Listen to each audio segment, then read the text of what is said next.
Hello and welcome. Today I would like to discuss the topic of the conscious and the subconscious mind.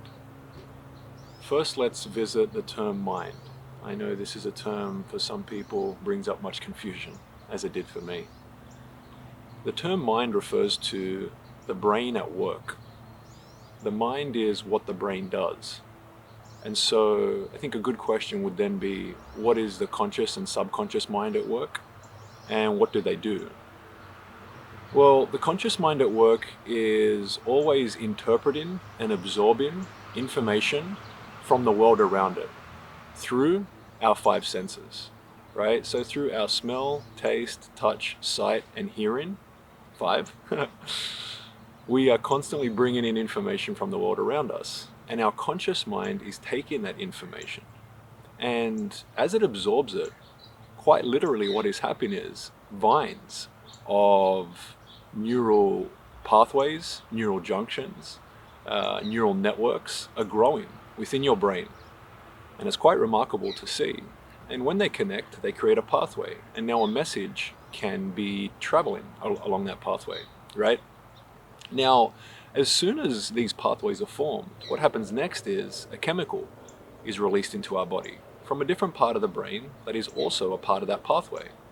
Now, the result of this chemical in our body is what we refer to as like a feeling or an emotion, right? Now, these feelings and emotions are what really like solidify these pathways. For example, right? There is a reason that most of us in this country and around the world can remember where we were, who we were with, and what it felt like when 9/11 happened. Why is this? Well, in that moment, we were very conscious of what was happening. It was a new experience that no one had really ever experienced before. And secondly, the emotions that we felt with it were so deep and so profound that we can still connect back to it to this day. And so the conscious mind is something that, again, is taking in information. With that information, neural pathways and junctions and networks are built. Emotions are connected to these neural pathways, and then we can connect back to them through memories, right? And so if I can remember my first kiss with a special someone, or if I can remember an awesome dinner and how it tasted, or if I can remember what happened on 9/11 and how I felt and who I was with, then why is it that I can't remember like 90% of what happens most days, right? Why is it that you can't remember what you ate for dinner like 3 nights ago? This is where the subconscious mind comes into play. So when it is no longer a new experience, right? And not the first time, not the second time, but when you've done something many, many times, right? Then we create what is called a subconscious program. For example, when was the last time you actually thought about how to tie your shoes, right? You just put on your shoes and before you know it, the laces are tied. You don't even think about it. But there was a time where you had to think about it. But when you did it enough, when you repeated that action, those thoughts enough, your body knows it better than your mind. Another great example is like the first time or the first few times you started driving to work, right? Or to a family member's house. At first, you had to really think about where you were driving, where to turn left, where to turn right. But I'm pretty sure we've all had the experience of getting in the car, driving to work, or driving home from work, getting home, and then realizing I don't remember any of the drive. Because quite literally, what is happening is you can physically, your body can physically drive the car, and you can consciously be thinking about something else. Your conscious mind can be in a completely different place. But your body has done this so many times, felt it so many times, grabbed that steering wheel so many times, made that right turn so many times that it can just do it by itself. This is the beauty of the subconscious mind. And so why do some people give the subconscious mind a bad rap?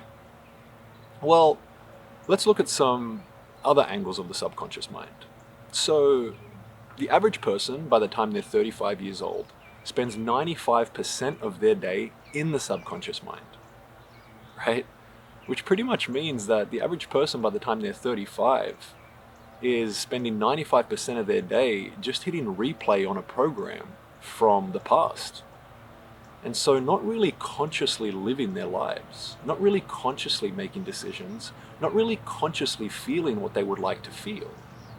For example, if I asked you, would you like to feel happy or sad?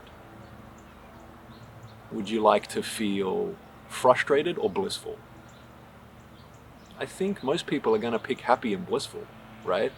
So then why is it that we sometimes feel sad and frustrated? Well, in those moments, programs are running. Programs that we built a long time ago that we no longer really want anymore. And that is why we can have the experience of being in an argument or a fight with someone, and then either directly after it, later that day, or in the future somewhere, we can turn around and realize, why did I say those things? Why did I do those things? Why did I feel those things? I didn't want to do any of that. Can we reprogram the subconscious? Yes, we can. And that is something that I'll be talking about on a future video. I hope this has brought much clarity to the conscious and the subconscious mind, and how marvelous they both are. Infinite love to you all. If you have any questions or comments, please put them below, as I would love to expand on anything that you desire me to.